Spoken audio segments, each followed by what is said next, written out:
This episode of Slams is sponsored by The Studio, wine bar and music venue in Lockport, Illinois. Handcrafted cocktails, carefully selected wine list, craft beers, and small plates. When we're not hosting a private event in our music venue, we're throwing our own parties. Come join us for open mic on Thursday nights, local live music on Friday and Saturday nights, open jams on Sunday evenings, as well as studio time comedy shows once a month. Once again, that's The Studio in Lockport, Illinois.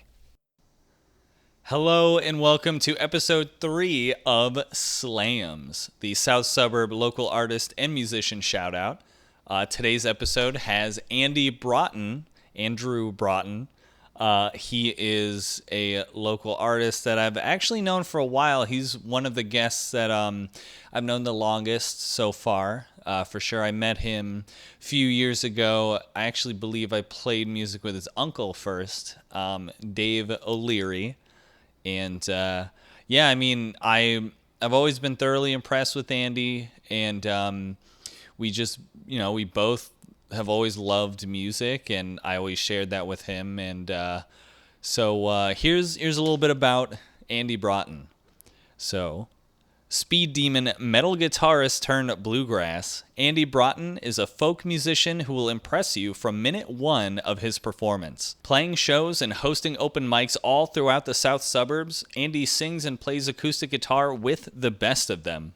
His covers songs range from Billy Strings to System of a Down, and he shreds no matter what he's playing. This is my personal note, for the record. Catch him now while you're lucky enough to hear him play before he explodes and tours internationally. So you'll see later on, Andy is just a whirlwind of talent, really. He's incredibly knowledgeable about guitars and how they're built and things like that, and certainly how to play them.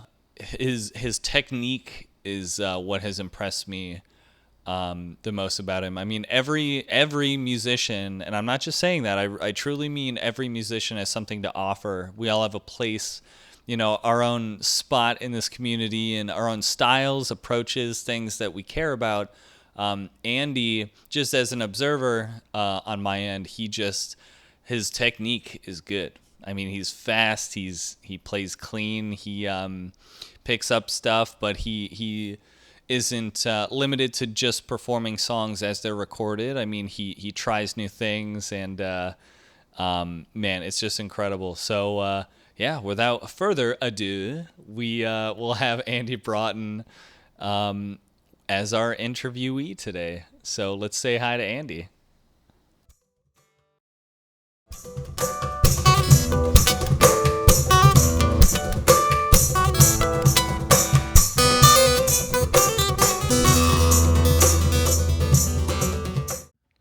Yep. Cool. Hi. Hey, Andy. All right, so this is my favorite part. This is the third, to spoil some of the background magic here, this is the third backlogged recording, so not everyone knows the name of this yet. So my favorite moment, I get to announce what the name of this is. This is the South Suburb local artist and musicians shout out, aka Slams. Woo! So, welcome to Slams. Thanks for having me here. Yeah, for those who don't know, this is Andrew Broughton. Do you prefer Andy or Andrew? I've really never asked you that. I don't know, it's I can't even really answer that question. It's hard to say. I guess I've just been introducing myself as Andrew, and then some people have always called me Andy, and then I'm one of those people. I've just almost in defiance been calling you Andy. Do it. Call me Andy. That's who I am. I'm Andy Andrew. Yeah. There you go. Just mumble at the end. We'll do that. That's me. Also, a potential guest star, if he does crawl up, is Kenshin, my cat. We'll see if he comes up.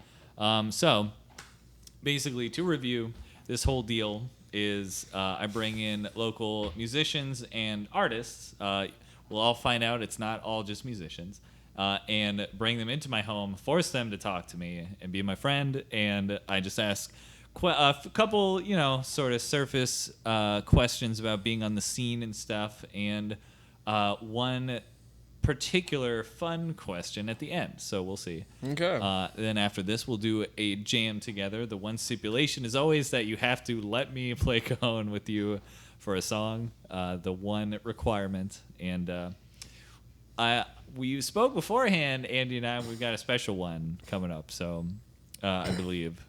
If we right, I think. Yeah, we got some special stuff in store. Oh yeah, Definitely. awesome. I love the confidence.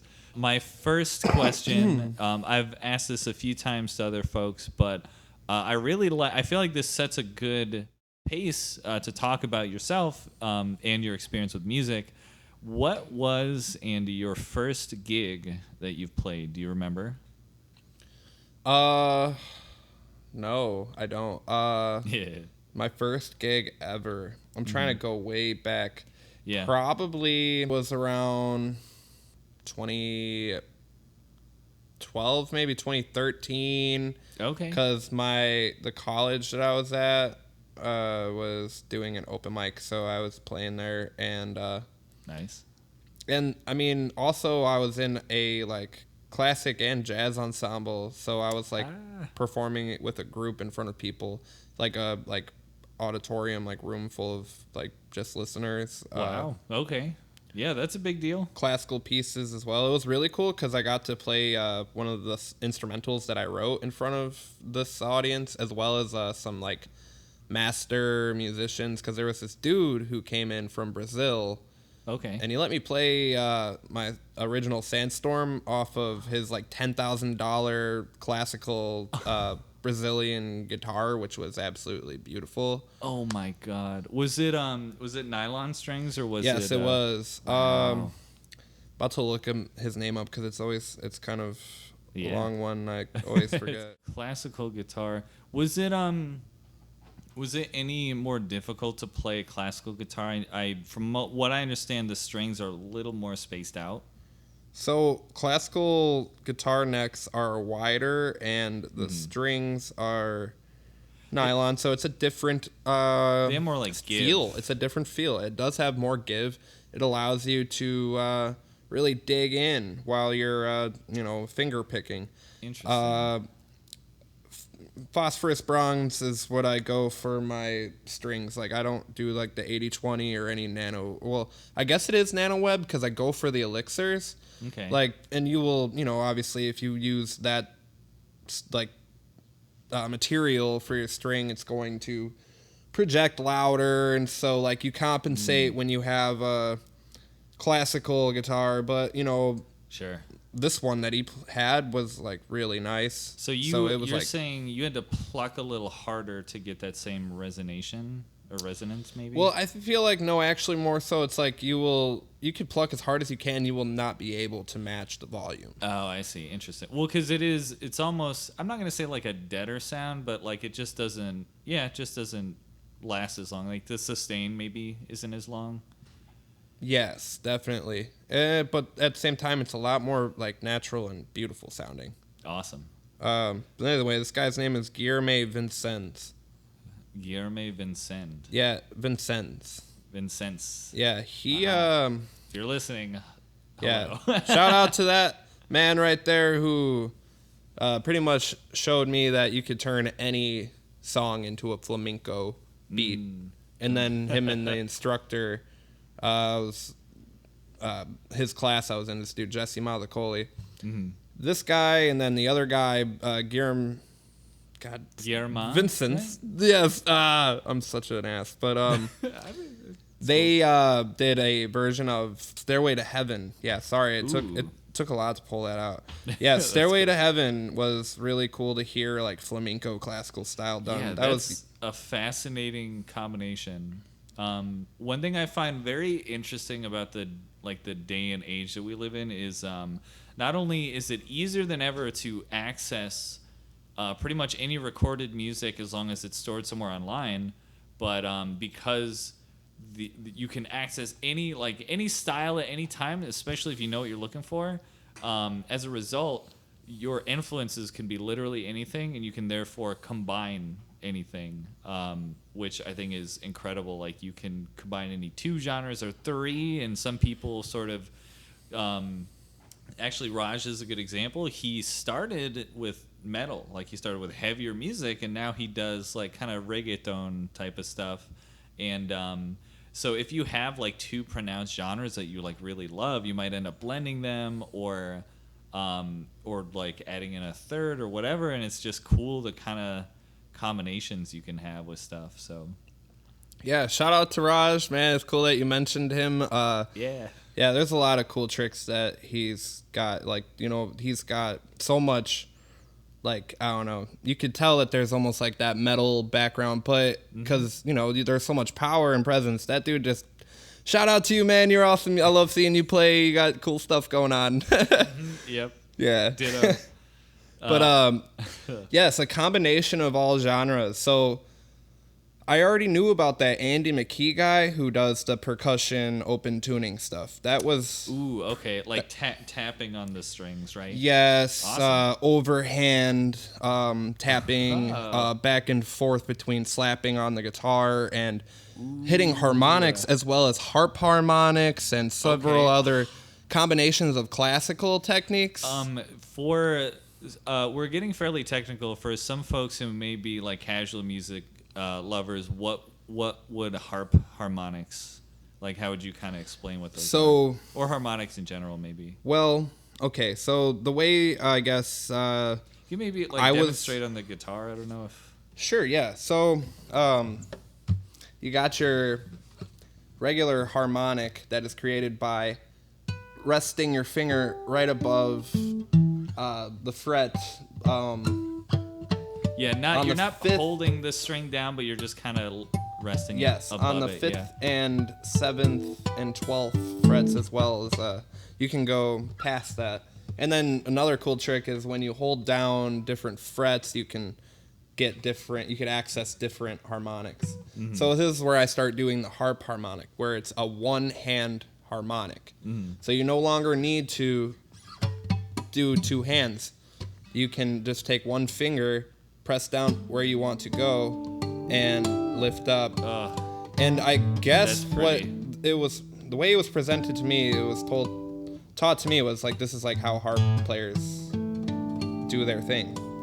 Okay. So now I'm able So to. like you're basically employing like a regular technique that harp players.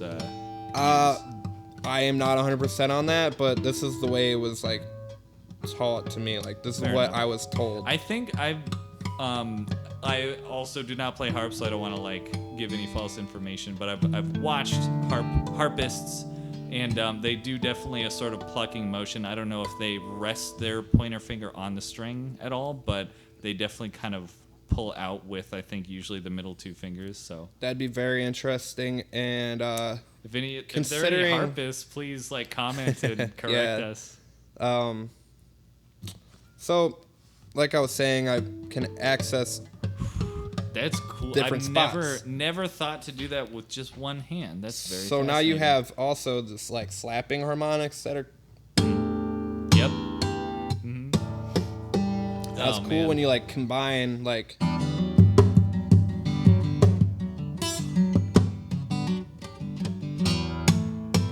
Like having just a different range of little techniques you could use to. You're right. That is cool. That was very cool. Now I'll get to tag my hometown too. So Saratoga Springs, New York. We used to have. Well, I don't know if they're still running it. There is a venue that's been continuously running called Cafe Lena.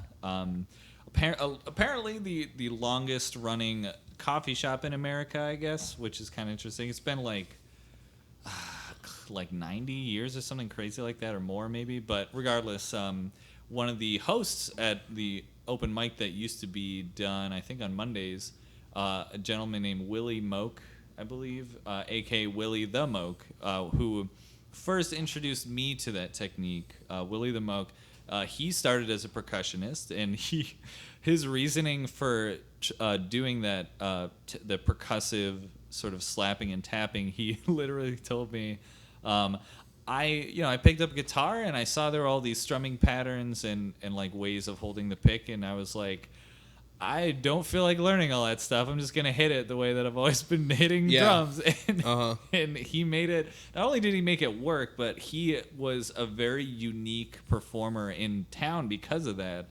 And I never forgot that technique too. It's a very interesting one. I messed around with it a little bit myself.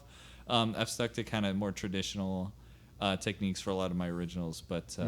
But thank you, first of all, for showing us all that. That is very cool. You'll see in like a few minutes, but you may or may not be employing some of that later, I'm sure. That'd be pretty cool. I'm sure I could do something to, present that, display some of those techniques that I use. Mm-hmm. Yeah, it was all kind of funny how I ended up where I'm at, because it was like Black Sabbath and like Slipknot and like Yes, System of a Down and I was gonna Tool. say that you, in addition to Raj, you actually started in metal too. I watched a lot of your kind of like earlier career with like your bands before and stuff. And man, you are literally one of the fastest guitarists I've ever seen in the area for sure. Wow. And you started like in metal. That's thank our you. cat Beetlejuice, by the way, everybody, or Juice for short. What up, kitty? And Andy, it is fascinating to watch how you've employed that with folk now. That you've taken a lot of that speed and some of the technique from that, and you go for folk and like bluegrass. he's just gonna hang out there now. I think You're good, He kitty. wants a lot of pets. Is Yeah, his thing. it's all good. But yes, the combination I guess it helped me. So my very beginnings of playing guitar was like sitting in my room with like a Marshall practice amp and a like shitty Squire that my dad let me use in drop D, playing along to Tool riffs. And then my older brother taught me the like Schism riff. Okay. Yeah. So that's a good lesson in sort of unique rhythms as far as playing guitar goes. Yeah. That's very cool. As soon as I learned how to like do, and also before that, it was my dad teaching me the first basic chords. He taught me the main chords. It taught me a couple Led Zeppelin songs. It was nice, yeah. The lick to Stairway to Heaven and Tangerine. Nice. Yeah, Led Zeppelin, I know it can be considered a very common starting band to learn for a guitarist, almost to the point of being cliche, but honestly, like a lot of their music, it's not just your average chords, it's almost, if not intermediate, even advanced in some of the stuff you can learn from even just one of their songs. So it's a really good starting point for sure. Now, I wish when I was younger I had more interest in classic rock, but I think it was because growing up with the musicians, that's all I heard was the main stuff, like Aerosmith and whatever, Red Hot Chili Peppers, and that, I mean, they're all great. All music is awesome. I just was too much of a metalhead and punk rocker. Hey, there's nothing wrong with that. And it's still, a theme in my development as a musician to pick genres for several amounts of years. It was metal, then it was punk, learning that stuff. Then it was tech death metal stuff. Then I discovered Chan. Sean, what? I don't even know what that refers to. So about metal, da da da da da da da, tech death metal breakdown stuff like that. That shit was what build my playing ability. Learning how to sweep pick, tapping and doing sweep taps and crazy arpeggio speed. Sweep picking. Forgive me. That's when you sort of strum. Yeah. So that's with a pick, right? Yes. It's like a downward motion, like a sweep in the floor. Yep. Ooh, nice. Woo. It's kind of different on an acoustic. Yeah.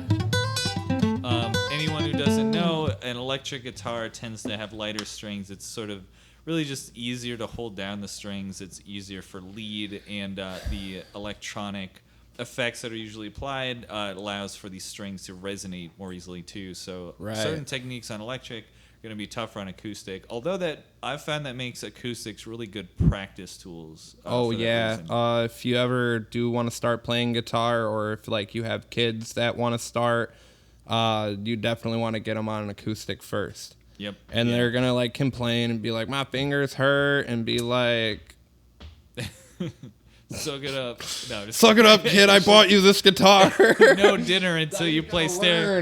Yeah, you're not gonna eat lunch. It's all in good fun. If the kid is involved with it and really likes it, then they will continue. I mean, that's what it was with me. Mm-hmm. So that's true. Yeah, and I think that's a good point. Like, not every hobby or activity is for everybody, but when it really like resonates with someone or matters to them, I think they'll stick with it through the calluses and all right. that. Yeah. So one of the other questions I do like to ask is when did you get your first instrument? All right. So when I was 11 years old is when I started playing, and it was 2 years of playing my dad's guitars before he went and bought me one. Okay. And I had so many choices, but I said, I want the Slipknot guitar. I want the BC Rich Warlock with the like lowest end. I could have had like an American Fender Stratocaster or like something beautiful that I still would have wound up been playing today, but I'm like, I mean, you didn't know. I think Warlocks are the coolest guitars ever. Well, I know what you mean when earlier you're saying like you grew up with a certain style all around you all the time, and you wanted. I mean, naturally, I think a lot of folks are going to want to branch out, especially when they're younger. So you wanted to branch out. You wanted something more unique, especially probably more personal to you as well. And like you're a kid, you didn't weren't considering longevity as much. So. Of course not. Yeah, it was just like So I was. Probably 13 when, I was 13 when I got that guitar, and that was my main guitar for many, many years. Hell yeah, dude. You don't have it anymore, do you? It might still be around. Okay. All that whole shit that happened last year with the house fire, but I'm pretty sure my guitar actually before that was already sitting in the garage anyway, so it might still be there, but a lot of stuff has been thrown out since then, so there's a possibility it's gone. But honestly, it's all right. It was broken anyways. Like, fair enough. It was all good. That was your first guitar. I know you play banjo, and I know you play mandolin. When did you get your first banjo?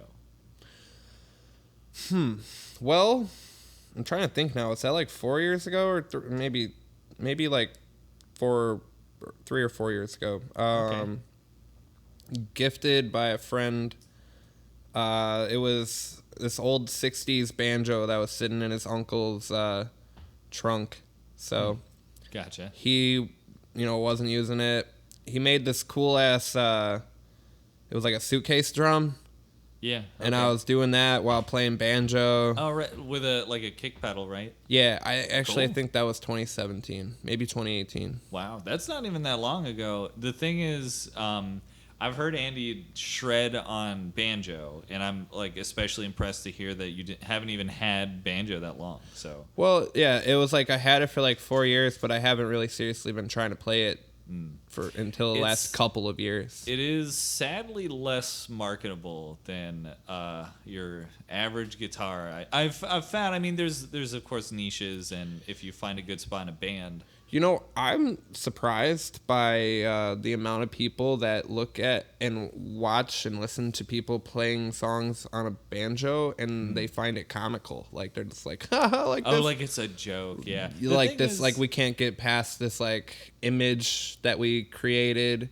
Yeah, like oh, it's not a guitar. It's this is just country like, music, and some people just say, I hate country music.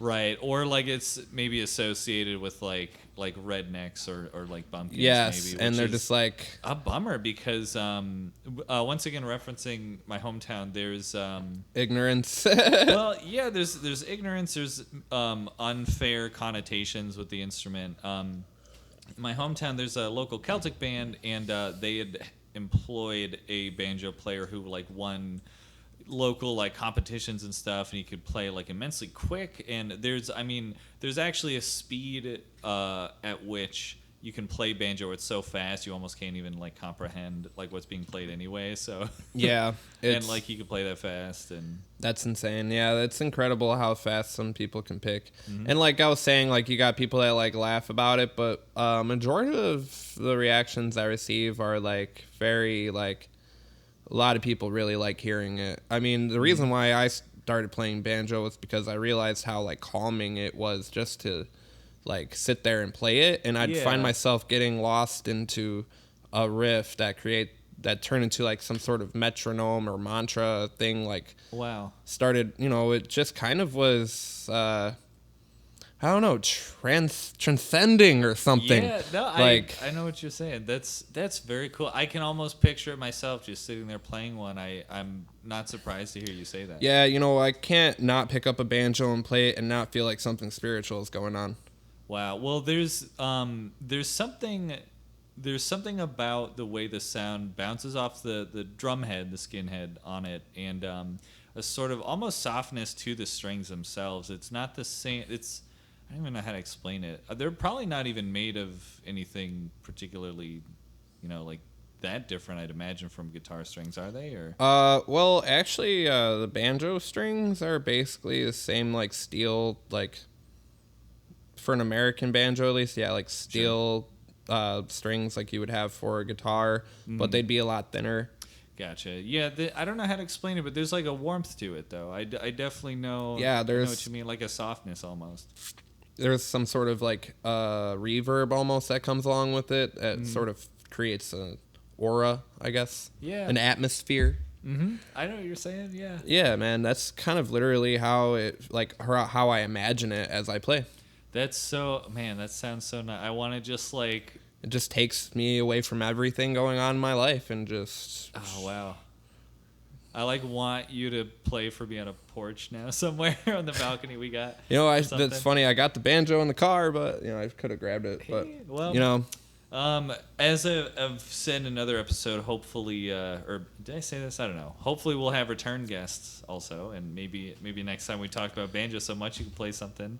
cool. Next Yeah. time. Especially if we get enough hype, people. If you share this and comment and react and stuff, then we can get some momentum, get some of your favorites back. Let's I don't know, Andy maybe. So, but my final question for you, I like to add in just sort of a fun off-kilter question. If there was any movie that you could be cast in as the main character or any other character you pick, what would the movie be and who would the character be? God, good question. I know. If the movie was about me, who would be the main character? I'm talking. Well, we could answer it that way too. I'm talking like a movie you like, or just a movie you think it'd be cool to be in. Yeah.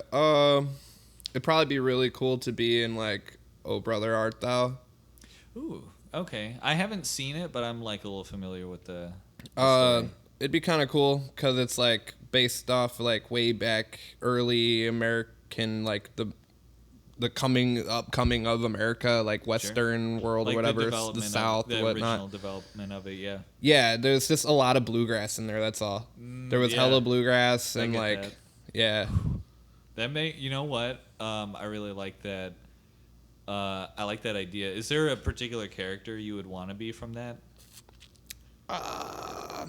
Or even just be so you kind of just want to be in like that era and like the environment, especially I musically, just want to be around like the original music. I want to be around the people that created these phrases and these songs, or people that have close relatives or a great grandfather who was in the 1800s who wrote Shady Grove, or like who wrote like Her Bright Eyes Haunt Me Still or something. Sure, that is cool. Or I think it's called Her Bright Smile Haunts Me Still. It's like some old like brought overseas type to a new world music. The shit that's the oldest of the old to hear the original message. Man, that would be excellent. I've thought similar things about wishing I was around during like the advent of jazz in America. Like I think as a jazz drummer I would have loved life if I had been able to to play regularly and been there at like the cutting edge of like techniques being developed and bands just being out and celebrated. And man, that does sound cool. I'm like just imagining in my head right now, like fucking, I don't even know, like Ozfest just from being like blasted into the past, like I don't know, like some time machine type shit. Next thing you know, you have like Slayer playing amongst like people in a bluegrass group, and they're just all like, "Wow!" Oh my god, that would be amazing. Those guitars are making sounds out of those boxes. It's the devil. Like it just, I don't care. I don't know why I go there, man. I just do. That's great. No, I can picture that scene so vividly. It's a little bit. Like, if you've ever watched Oh Brother Art Thou, it's like I don't know where Slayer just pops up. Yeah, I don't know. It's a good movie though. Yeah. That's cool. Check it out. I'm picturing what's that movie series with Keanu Reeves, and it's like Bill and Ted's Excellent Adventure, I believe. Like I feel like that would fit in well in that universe. Excellent. Like Yes. Yeah. Definitely. Very cool though. I like that answer a lot because I too would love to see myself in like certain music environments for sure. That's very interesting. Well, we're gonna move on to the song that Andy has got prepared. Woo. So we're gonna all right, cuts right now.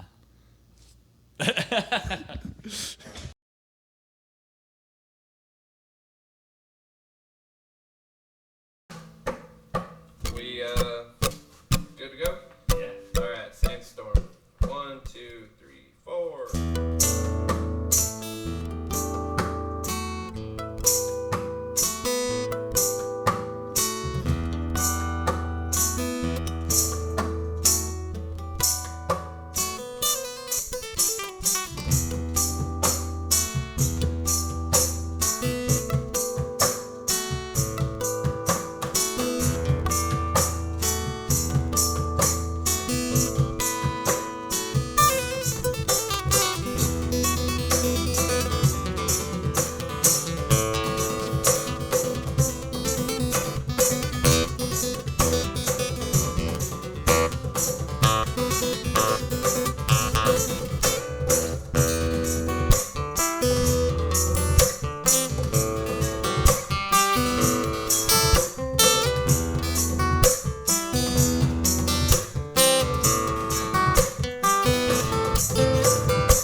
is it for slams this time around. This is Andrew/Andy Broughton.